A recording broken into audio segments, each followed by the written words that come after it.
The Mouse in the Lemon Tree. A young mouse lived in an old lemon tree. The tree stood in the middle of an orange grove.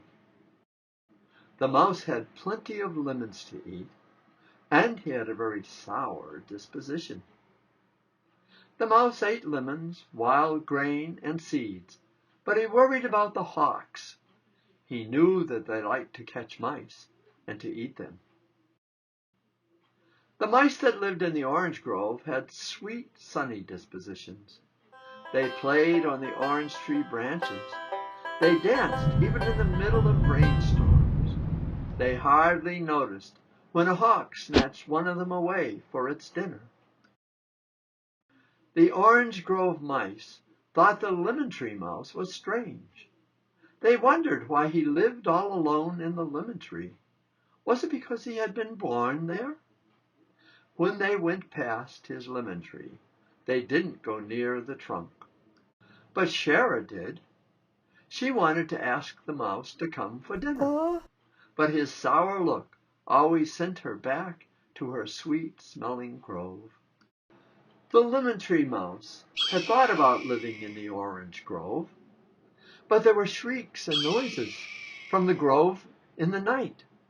He decided he liked it fine where he was.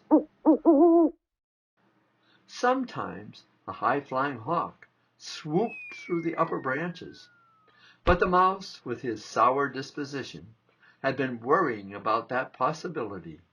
He scooted out of reach. On one rainy day, the sleepy mouse left his house to get a lemon. The hawk swooped. Mouse tumbled from his limb. He landed below on a rock. Now he was both sour and sore. He hurried up the trunk and into his bed. Trembling, he fell asleep. The next morning, stinky smoke came through the orchard. The farmer's smudge pots smoked the bees out from behind the fireplace bricks. The queen bee led them. The swarm of bees flew over the orchard and into the highest branches of the lemon tree. The mouse watched them build a new hive. It was just above his head. He worried as he watched the bees. Then a young raccoon climbed up over the mouse's whole home. It picked at the hive. The bees swarmed out and stung the raccoon. Raccoon tried to swat the bees. Then it dropped through the branches and ran to its den.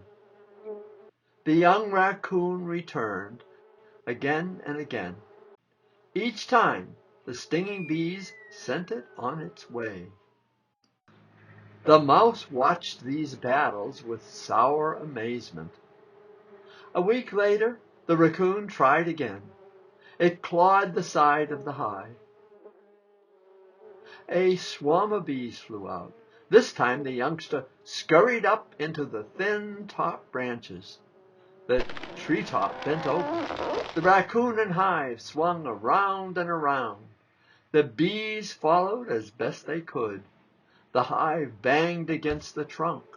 The tree's thorns cut the hive. Finally, the stinging bees won the battle. The dizzy raccoon screeched and fell through the branches again. Now the mouse took a juicy bite of his plump lemon. Then, shaplunk! Something golden brown plopped past his nose and onto the lemon. It spread over the lemon like mud. Oh, yuck, Mouse thought. He started to drop the lemon, but then he smelled something nice. He sniffed. It smelled like something he had smelled before. It seemed like the orange orchard had moved closer. Not unpleasant. Definitely not sour. He licked in the middle of the mess. Another drop of honey plopped onto the lemon. He took a second bite. The honey and lemon pleased his tongue. He gobbled every bit of it. A sweet smile crept over the mouse's face. Now he had a sour and a sweet disposition. Soon he had a sweet, sweet, sour disposition. So Mouse's sweetness grew. He did not always expect the worst. He began to hum tunes. He called out to warn the orange tree mice when a hawk was swooping past. "Hawk coming, cousins! Careful now!" This pleased and surprised the orange grove mice. A few of them began to walk under the lemon tree. Shara called to him from below. "Would you like to visit our orange grove? If you're not too busy, that is." The mouse didn't know what to say. Sure, sometime in the future. Sometime later." That night, Mouse started to worry again. Then he stared out into the darkness. He noticed the twinkling stars. "Oh," said the mouse in wonder. "Oh."